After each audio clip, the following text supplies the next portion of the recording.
สบายดีเด้อพ่อเด้อพอดีว่าทางอ้ายว้าวอ้ายเลยบัด อ้ายสมพรเนาะอ้ายสมพรเราสิจ่ายเงินให้ทางพ่อช่างเพิ่นพี่น้องเอ้ยเนาะสร้างไฟฟ้าเนาะจำนวนเงิน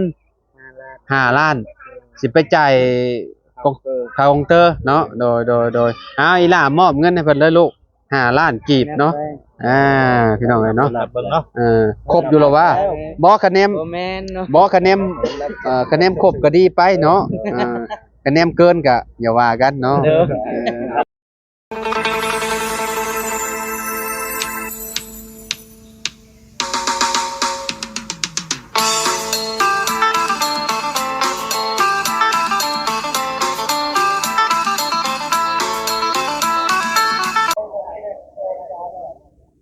กราบสบายดี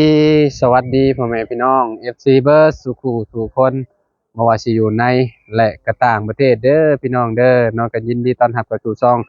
บ่าวลาวสตูดิโอคือเก่านะพี่น้องเนาะมื้อนี้พี่น้องเฮาก็เข้ามาทางเพื่อนน้องปูนาพี่น้องเอ้ยเนาะเมื่อวานนี้ก็เข้ามาแล้วพี่น้องมาแล้วก็มาเจอทางสร้างไฟฟ้าพี่น้องเอ้ยที่ว่าเพิ่นสิมาเดินสายไฟให้น้องปูนาเมื่อวานนี้พี่น้องเอ้ยเนาะแต่ว่ามื้อนี้เพิ่นน่าสิเดินเข้าไฟให้น้องปูนาและพี่น้องเนาะแต่ว่าก็บ่ฮู้ว่ากองเตอร์มันสิมามื้อใดพี่น้องเพราะว่าเพิ่นเดินสายไฟให้ก่อนพี่น้องเอ้ยเนาะเพราะว่ายังบ่ได้ใช้ไฟดอกเพิ่นว่าเนาะ จังได๋ก็เนาะดีใจนำน้องปูนาเพิ่นพี่น้องเอ้ยเพิ่นมีไฟเนาะพี่น้องไฟใช้เนาะเพราะว่ามื้อนั้นเฮามามอบเงินที่ว่าผู้ใหญ่ใจดีเพิ่นฝากมาให้น้องปูนาแหละพี่น้องเนาะเพิ่นก็เลยเก็บเข้าไฟซะพี่น้องเอ้ยเนาะเพราะว่ายามร้อนยามหยังมันก็ค่อนข้างสิลำบากได้พี่น้องเอ้ยนอนเทือนเนาะนอนเทือนแหละมันก็อากาศร้อนพี่น้องมันต้องมีฟืนมีไฟใช้สมมุติว่าเฮามีพัดลมพัดหยังมันก็เนาะลำบากได้พี่น้องมันร้อนเนาะพี่น้องเนาะไปเดี๋ยวเข้าไปหาทางอ้ายสมพรเพิ่นพี่น้องโดยทางนั้นพุ่นแหละพี่น้องโดยไปพี่น้องเอ้ยเนาะโอ้พี่เนาะทางนี้พี่เนาะโอ้เดินไทยแล้วอยู่บ่จ้ะสบายดีโดยสบายดีเด้อสบายดีเด้อพี่น้องเด้อเนาะขออนุญาตหน่อยเด้อเด้อบ่เป็นหยังโทรหาเบาน้อยเช้านี้แม่นบ่โดยว่าคือเฮาอ้ายก็โทรบ่โทรแต่ว่าน้องมันเด้งขึ้นอยู่น้องบ่ได้รับนะมันเด้งยานคาเวียกว่าทั้งน้องผู้น้าเพิ่นแชทหาอยู่เด้อเพิ่นว่าสร้างมาเข้าไฟเลยเด้อเพิ่นว่าเนาะเพิ่นบอกให้น้องเนาะน้องเพิ่นไปใช้สายเอาหมดแดงกำลังไปเอาหมดแดงมาตำศพบ่ได้ใดจังว่าแล้วตำส้มนี่แหละเห็นเมื่อวานอยู่บ้านน้องเอสตำใส่หำบังมี่โอ้ซัมบังนาวเด้อใส่ลายโพดเด้อสบายดีเด้อบ่จอนเด้อสบายดีเด้อพี่น้องเด้อเนาะสบายดีเด้อพี่น้องอันน่ะน้องเอสเพิ่นใส่ลายโพดเพิ่นตำเพิ่นก็บ่ได้ใส่ปลาแดกเพราะว่าเพิ่นว่าเพิ่นบ่ได้กินปลาแดกติหรือว่าแนวใดหรือว่ามันบ่มีเนาะคันว่าเป็นจำเฮาตำน่ะเฮาสิใส่ปลาแดกกินได้มั้ยบ่ค่อยได้กินปลาแดกบ่บ่กินคือกันแต่เป็นบางคนบ่เป็นบางคนซื่อๆแบบว่ามันมีพยาธิในกระโตนะกินหักยาหักหยังก็คลำก็เลยบ่กินเนาะโดยแปลว่ากินหักยาพื้นเมืองซะเพิ่นว่าให้คลำตัวนี้เด้อเพิ่นก็ต้องคลำหั่นเนาะนับแต่ชมก็กินบ่ได้คันว่ากินหักยานะเอาไปเบิ่งนำกันไปเบิ่งน้ำลูกเจ้าผมมาได้เด้อไปกับชมมันแล้วไปกับสาวมอนนอนหนาวบ่สบายดีล่ะโอ้สบายดีบ่มีแม่เป้งเด้อเนาะมีไข่ก็มีจะไปเอาอยู่ไกลอยู่บ่นี่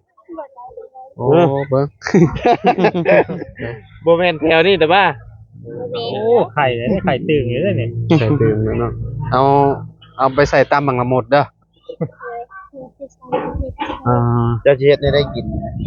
ตำใส่บังละหมดก็คักได้แก้วเฮ็ดแจ่วส้มนะเห็นแซลมอนตำกินตลอดนี่นะแซลมอนน่ะมักกินตำส้มตำหมดแดงน่ะล่ะมื้อนั้น มื้อนั้นก็ตำ เจอพี่น้อง ตำละล่าอืม ได้เอาจักคนนั่นแหละ สองคนนี่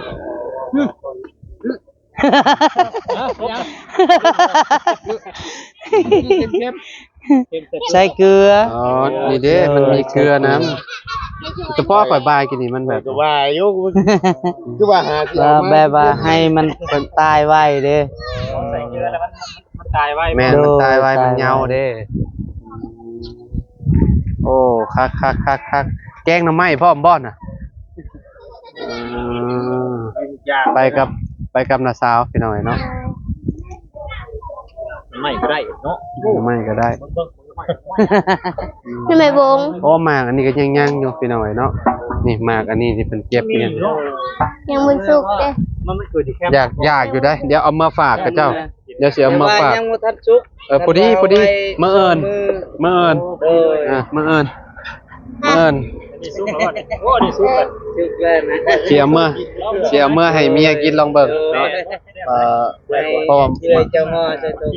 เทียบบ่นี่ มาเคลียร์บ่แม่นมาเคลียร์ บ่ดีคนยังบ่เคย สบายดีเด้อสมอนเด้อสมอนนอนอุ่นแล้วจักหน่อยมีบ้านอยู่เนาะพี่น้องเอ้ยเนาะเห็นเพิ่นพากันเฮ็ดเฮือนอยู่เมื่อวานนี่พี่น้องเอ้ยเนาะทั้งช่างเพิ่นก็เดินไฟเขาเรียบร้อยแล้วเนาะ เรียบร้อย หมัดตะหด โตฮด เลยซื้อเบียร์ให้เพิ่น โตฮด นึง โตฮด เพิ่นกินนวลนะ บ้านเขาเอิ้นไงบ้านเขามีเลยบ้านแต่บ้านเขาบอกว่ามีก็ ติดใจ โดย ส่วนหน่อยส่วนหน่อย พี่น้องเอ้ยเนาะ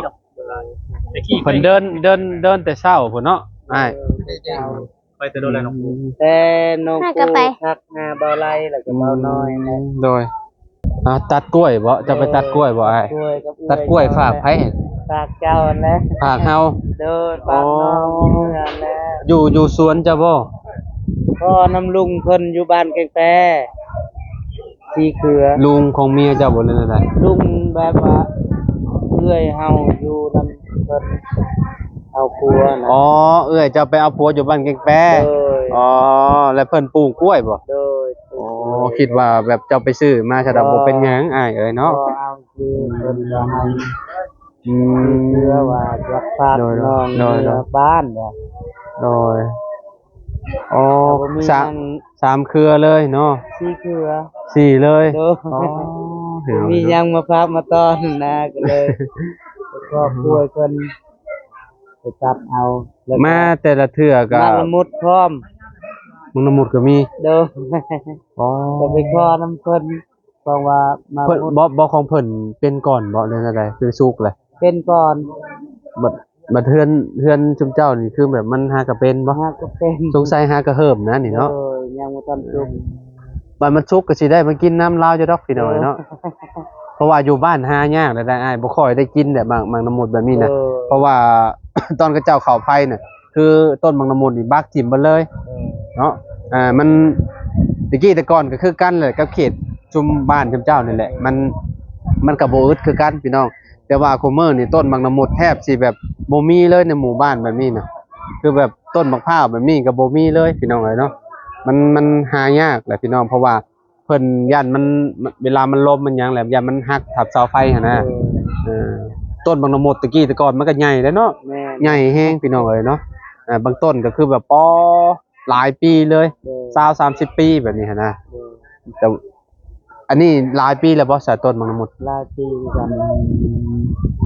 โดยพี่น้อยเนาะสร้างเพิ่นก็ยังอยู่นั่นนี่อยู่สร้างไปเนาะ ซื้อเบียร์ให้เพิ่นเก็ดหนึงให้กินกัน โดย กันน้องเอ้ยแล้วก็ อ่า ลุงบัวครอบครัวนั่นแหละ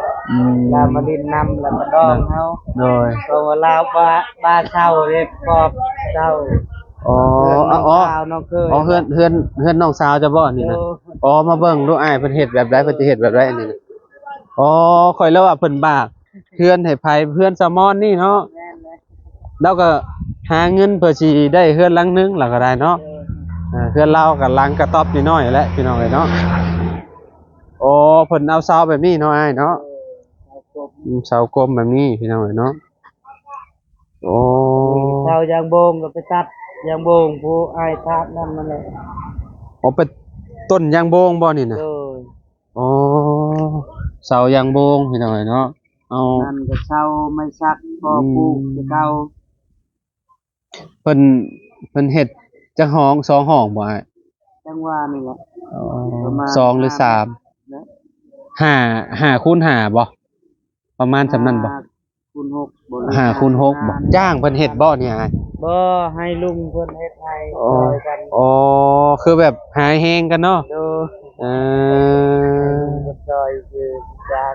เทือนสาวมอนกับสามีเพิ่นพี่น้องเอ้ยอันนี้เนาะไม้เส้นมีแต่ไม้กลมหมดเราตัด ไม้หยังก็เป็นพวกไม้พวกหยังก็มีแต่อันน่ะปาดเอาพี่น้องเนาะปาดเอาให้มันอันนั้นเนาะแถวนี้เนาะแล้วสิปลูกอยู่บ่อนใดเนี่ยอ้าย พวกอยู่บ้านเรากองยินนั่นแหละ หึ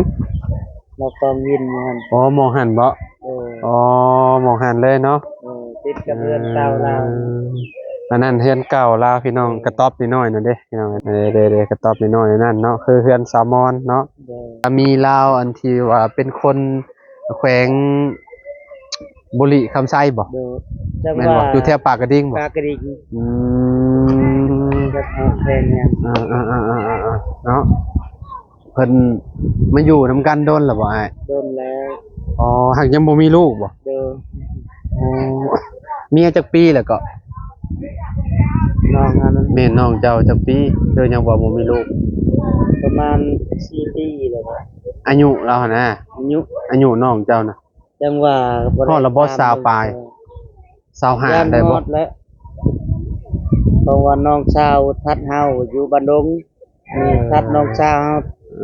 อยู่บ้านดงอีก อ๋อแต่ว่าเราอยู่กับผัวเราเนี่ยประมาณ4ปี ปีนั่นแหละ ยังบ่มีลูกจักคน ยัง โอ้เด้เจ้าของโตเฮือนเนาะพี่น้องพวกอยู่ฝั่งนั้นพูดเนาะสามอนเนาะฮะ บ่ได้กินข้าวว่า บ่เฮาไปขึ้นเฮือนสามอน โดย สามอนอยู่บ้านห้วยนี่นะห้วยละอาน่ะนะเพราะว่าไปแวะขึ้นเฮือนลาวเราขึ้นเฮือนมื้อนี้หั่นนะก็เลยกินข้าวอยู่หั่นเนาะ กันว่ายัง ขอบใจหลายๆ ๆ โดย กินข้าวอยู่เรือน บ่เป็นหยังขอบใจหลายๆเนาะเอาดีใจน้ำอ้ายมีไฟฟงไฟฟ้าแล้วเนาะ ขอบใจหลายๆเงินที่น้องมอบให้นั่นแหละ ใช่ให้มันมีประโยชน์เนาะอ้ายเนาะ โอ้ย แบบว่าให้มันเข้าเฮือนเข้าซ่านเฮามีแนวที่ว่ามันเนาะใช้มีประโยชน์หั้นนะพี่น้องเอ้ยเนาะอันนี้มันใช้ได้โดนพี่น้องเอ้ยเนาะ เรือที่ใช้ไฟนี่ก็ว่าคือไฟคือหิน ซื้อเอามาไว้ บล็อก อันน่ะเฮ็ดห้องน้ำเนาะ โดยเฮ็ดห้องน้ำนี่ ได้ซำใดก็เอาเนาะอ้ายเนาะ โดยเฮ็ดนั่นแหละ โดย ได้ก็เฮ็ดกัน ดีแล้วเนาะ โดย เดี๋ยวว่าโตที่เฮาอยากได้เฮาก็ซื้อเอาคือที่ว่าอะไรพี่น้องเอ้ยเนาะมันก็จำเป็นเด้พี่น้องเอ้ยเนาะห้องน้ำก็ได้ เวลาฝนตกผ้าลงก็บ่ฮู้ว่าสิไปอันเข้าห้องน้ำทางใดโอ้ต่ำๆนี่ก็มีเนาะอ้ายเนาะโอ้นี่สุกแล้วนี่อ้ายนี่มันอันนั้นแหละมันเริ่มม่วมแล้วนี่สุกแล้ว นี่เริ่มเฮิ่มแล้วพี่น้องเอ้ยเนาะโอ้เบิ่งลองเบิ่ง ลองปิดลองเบิ่งพี่น้องเอ้ยเนาะ โดย โอ้สุกเลยอ้ายเจ้าลองแกะแล้วมึงดู ยังบ่ปานใด มันกำลังเฮิมนี่ โดย โอ้เหมือนน้ำนมก็จะเอาไปปิดขายแบบนี้แหละโอ้มันยังอันนั้นพี่น้องกำลังดำ มันบ่สุกแท้ ๆยางมันสิบ่หลายพี่น้องเนาะ บ่หลาย กินนี่ก็เจ้าว่าติดอยู่แถว ติ นี้ ด มันเป็นหนวดได้หน่อยเนาะ โดย คือสิหวานดีหน่อยเฉพาะเนาะ หวาน ได้ ยอ บ่ ม พี่ รับ น้อง ว่าหวานกันว่าสุกครับ หอมพี่น้องเอ้ยเนาะในการ มันมีแล้วบ่ ฮะ เมื่อบ่มีเคยจงบ่มีน้ำน้ำมีแนวหมด มันเป็นแบบไหน ปีกล้วยนะ อ๋อปีกล้วยบ่เป็นหยัง โดย ปีกล้วยบ่เอากะยา โดย อยู่บ้านพ่อจะกินอยู่ปีกล้วยอ่ะ โดย ทางทีมงานเนี่ยทางเบาจอนแล้วก็เบาไล บ้านมันสุกนี่คือจิหวานคืออันอ้ายสมพรว่าพี่น้องเนาะนี่ตำๆจิ้มๆนี่เนาะ โดย ทุกเจ้าบ่ได้เอาไปขายบ่อ้าย บ่ มีแต่กินอย่างเดียวบ่ โดย อ๋อดกก็เลยได้พี่น้องเนาะ ร้านกินนั่นแหละ อื ทาง ม ประตูเพิ่นปลูก ไม้มีก็เป็นไม้กลมเบิดเลยพี่น้องเนาะไม้หลังคาหลังคีอะไรพี่น้องเนาะแบบว่าเพิ่นไปหามาเฮ็ดทางหัวแซลมอนพี่น้องเนาะแล้วก็ให้ชาวบ้านน้องญาติพี่น้องกันเองนั่นแหละเป็นแบบซอยกันเฮ็ดพี่น้องเนาะหลอดไฟเพิ่นใส่ให้ครบเรียบร้อยเนาะอ้ายเนาะอ๋อโอเคไปเถอะอ้าย เฮา เอาเบิ่งก่อน สองอันดอกไม้ทางลาวเอามาก็สองอัน อยู่ตารางดอกหนึงอยู่นอกดอกหนึงอยู่ใน ดอกหนึง ดอกหนึงพี่น้อง แต่ เนาะ อยู่เฮือนครัวด แล้ว อก ก็อยู่เพื่อนครัวเราอีกดอกหนึง4ดอกพอดีเนาะ ไปใช้ไฟเดินไฟเพิ่นเนาะ สายไฟเพิ่นเบิดเนาะพี่น้องนี่ใส่ไว้เรียบร้อยแล้วเนาะดีที่สุดแล้วพี่น้องเนาะมีไฟฟ้าใช้กลางคืนก็สิได้เห็นฮูงพี่น้องเนาะโอ้อ้าวดีละพี่น้องเนาะนี่เพิ่นเดินให้เรียบร้อยเดินมาแล้วนี่หลอดไฟการพี่น้องเนาะ กล้วยเนาะกล้วยเจ้าเพาะกล้วยทางเบาลาวเพิ่นว่าได้ก็คือว่าจะพาทีมงานน้องนี่แหละ เพิ่นอยากให้เพิ่นจะถามว่าเอาบ่ปีกล้วยเจ้าสิเอาบ่ นั่นเนาะข่อยพอได้กินอยู่ใน นั่นแหละปีกล้วยมีอยู่เขาว่าค่อยบ่เป็นหยังเขาว่าโอ้มากล้วยเราเอามาฝากทีมงานได้พี่น้องเนาะนี่อ๋อนี่พี่น้อง งามเลย โอ้บ่เป็นหยังนี่ถือว่าเนาะนี่ ครัวนี่ใหญ่เนาะ เครือนี่ใหญ่เลยนี่น่ะ แบบว่ามันคือบนดินงามอะนะคือบนดินงามมันก็ใหญ่ในมือแหละ ใช้เวลาจักมื้อมันจะสิสุกเนี่ยอ้าย จังหวะนี่แหละ คิดไปแล้ว เนาะคะแนนมันร้อนมันก็สิสุกไวอยู่เนาะ เพราะแบบว่าคันเอาออกเกลือมันออกเป็นวีก็ชุกไว้ บ่เอาออกไปออกมันนี่คือแบบว่านั้นเนาะสุกไวเนาะ ชุกไว้ อ่า บ่ฮอดทิศ ของฝากของต้อนจากพ่อน้องปูนาแม่น้องปูนาพี่น้องเนาะที่ฝากทีมงานเนาะไปมีแต่ นั่นแหละเฮาก็สิไปบ้านน้องน้ำต่อแหละพี่น้องเนาะก็มีแต่ให้ทางอ้ายเพิ่นเอาลงมาใส่รถก็ได้เนาะพี่น้องเนาะเนาะเดี๋ยวให้อ้ายสมพรเราใส่ท้ายรถนี่แหละพี่น้องนี่ปอดโตของเต็มมาเลยพี่น้องเนาะนี่ บ่เอาละ ปีบ่เอาดอกเราอะเนาะอันนี้ของเจ้าบ่อะไร โดยนั่นน่ะ มีแต่จัดแจงก่อนพี่น้องเนาะเอาของฝากเดินแล้วพี่น้องเอ้ยโอ้โหสุดจัดหลี เกลือตัวนี้แหละ เครือนี่ไง ดินงาม ใหญ่แฮงลีหลอสิเนาะโอ้โหพี่น้องเอ้ยเนาะโอ้จะหวีเด้นี่จะเครือเด้นี่เนาะ เกลือเดียวนี่แหละใหญ่กว่าหมู มีแล้ว เอาได้นี่น่ะ มีแล้วบางเบิ่ง ชุกแล้ว จะ แล้ว มีแล้วบางประมาณ10หวีเนาะเนาะ ประมาณนั้น 10กว่าบ่จัก6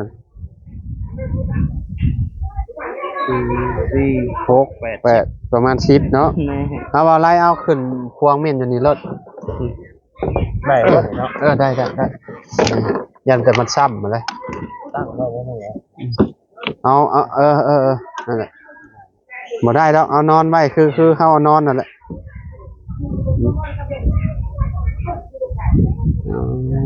พี่น้องเอ้ยเนาะมาเป็นเครือเลยเราเห็ดโอ้4เครือเนาะ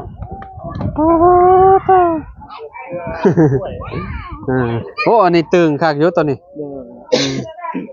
อันนี้ตึงเนาะตัวนี้งาม ที่มึงกล้วยนะ ปันกันนั่นแหละ โดย แบบว่าผู้งามผู้บ่งามคือกันคุยนี่ก็ได้มันบ่งามเสมอ โดย ต้องแบบว่าคือคนดินงามมันก็งามคือกัน แม่น คือคนดินบ่งามมันก็บ่งาม โดย ของกล้วยเป็นลิงแล้วบาดนี่เอากันเป็นลิงแล้วเนาะบาดโอ้ยตาย โอ้มีหอมมังน้ำหมดฝากเขาได้ฮะ ลงนึงแล้วก็ให้พิเศษทางเบาลาว โอ้ขอบใจละลาย แบบหมดทีมงานนี่แหละ โดยขอบใจละลายไอ้ สุกแล้ว สุกเลยพี่ บ่ น้อง มัน นะ ซุกเป็นอันนี้บ่ที่ เรา ว่า ลูกบ่ได้ดำบ่ ที่ว่าซุก บ่ ที่ว่า แบบ สี มั ดำ นมุดสี ๆ ขาว โอ้ นะ มันสีขาวแบบนี้เนาะ มัน โมเมนต์มันละมดข้างว่าไงใช่เนาะมันเป็นมันละมดขาวนี่มันก็สุกแล้วเนาะ เคยกินแบบนี้เคยกินแต่หมันดำๆนะ คิดว่า แซ่บแซ่บ เขียวๆอยู่กันพี่น้องเนาะได้ของฝากจากน้องปูนาครับครอบครัวพี่น้องเนาะบ่จักกล้วยบ่จักอันนี้ลองกินแล้วมึงเราแล้วสำเจ้าก็ได้ ลองชิมมัน ชิมดูบ่ได้ ชิมมันไหมโอ้มันหวานเด้ ข่อยบ่มักคนไหน มันหวานบางคนก็มากินให้ได้ที่เรา โอ้โอ้อันนี้อ้าวขอบใจหลายๆอันนี้เสียมาฝากทางบ้านเพิ่นบ่เคยกินเนาะ ทุกก้อนสิ โดยขอบใจเด้อขอบใจเด้อน้องปูนากับพ่อพี่น้องเนาะกับแม่เนาะโอ้เต็มระบบเลยบาด สีเกลือเลยบัดเนี่ย เต็มระบบเลยพี่น้องโอ้โอ้พี่น้องเนาะ1 2 3 4คู่ไว้เป็นส่วนเลยเด้อ บัวนี้เป็นส่วนแต่เบิ่นละบ่ เบิ่นละ เพิ่นมีวันแม่ใน วันละเนาะประมาณนี้เนาะพี่น้องเนาะ ได้แล้วว่า อ่ะ บ่มีหยังแนวฝากแนวตอน เบิ่งดูโอ้คักเด้แซ่บอยู่ พี่น้อง แซ่บอยู่ไหมหวานสดๆจากต้น คือ เลย งานแท้คือหยังมันคือหมักน้ำมด แซ่บ หวาน เนาะ คือหมักน้ำมดเด้เนาะ โอเคพี่น้องเนาะจังไดก็ดีใจน้ำน้องปูนามีไฟฟ้าใช้แล้วพี่น้องเนาะทางครอบครัวเพิ่นก็มีแสงสว่างเนาะที่ขาดบ่ได้ก็คือต้องขอบคุณผู้ใหญ่ใจดีเนาะทางแม่ใหญ่ใจดีอยู่ทางต่างประเทศพุ่นล่ะพี่น้องที่ว่าเพิ่นฝากเงินมาในรอบก่อนนั่นแหละพี่น้องเนาะแต่ว่า ให้สิบอกคืนเด้อน้องเด้อทางสร้างเพิ่นใช้เงินเลยแล้วว่าเล็ดออกไปนี่แหละเราเอากรุงเทพมาเลยแล้วว่าเพิ่นยังบ่ดนคือท่านทูนเพิ่นนโยบายไว้กันแล้วว่า ก็แล้วแต่อ้ายสิจ่ายเพิ่นเลยก็จ่าย ได้ว่าเอา เพิ่นสิเอาเบิดเลยบ่ โดยเอาหมดเลยได้ว่าเราว่าเราได้มาต่อให้แล้วเด้แล้วว่าเพิ่นต้องยันเนาะเพิ่นมาต่อให้เรียบร้อยแล้วเนาะโอเค แป ผ ล ม ว่า โดย ให้ที่เอาเงินจำนวนนั้นแล้วก็ให้เจ้ามอบปูนาแล้วก็ให้ปูนามอบสร้างนะ บ่เป็นหยังทางอ้ายมอบให้เพิ่นเลยก็ได้เนาะอันให้น้องพุ่นหน้าเลยได้มอบให้เพิ่นเลย ตอนนี้เลยก็ได้เนาะทาง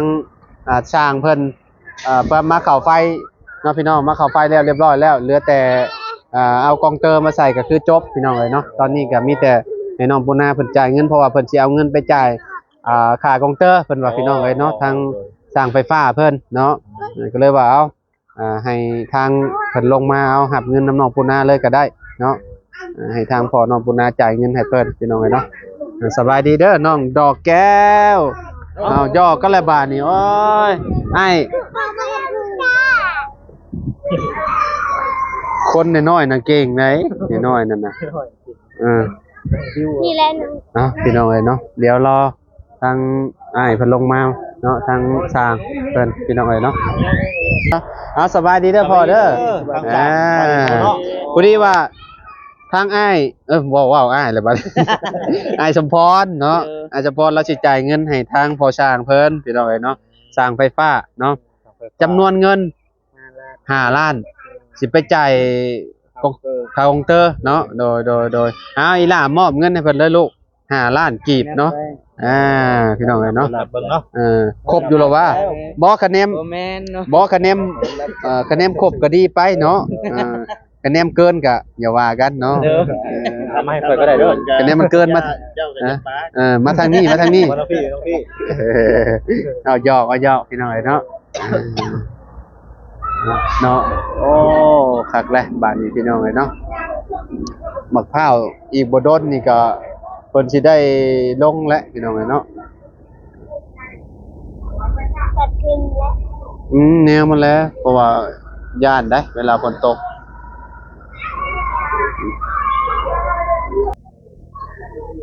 งงแล้วมันบ่งงดอกแล้ววะ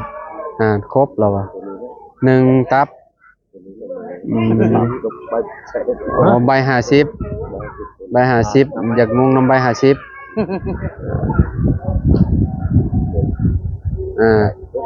ครบโอเคเอาขอบใจคือกันเด้อพ่อเด้ออยู่ดีมีแฮงขอบใจละลาย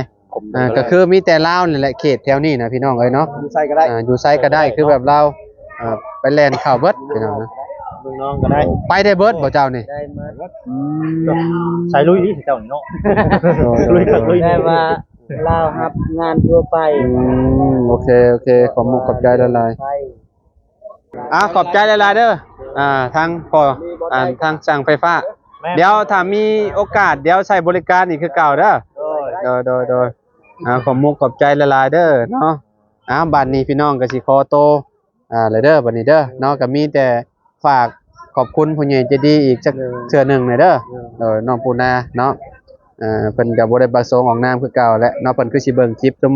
นาบ่าวอยู่แล้วน้องปูนาเอ้ยเนาะแม่เลยว่าพ่อ แม่ใหญ่ใจดี แม่จะดีก็ให้อยู่ดีมีแม่ผู้ใดก็แทนปรารถนาสิ่งใดก็ให้ได้สิ่งนั้นแล้วก็ให้แม่รวยปังๆเลย โดยเอาทางพอบาด ขอบคุณเด้อผู้ใหญ่ใจดีที่เบิ่งแยงลูกหลานบ้านนี้แล้วขอให้อยู่ดีมีแรงสุขภาพแข็งแรงให้อายุมันคนยืนปรารถนาสิ่งใดขอให้ได้สิ่งนั้น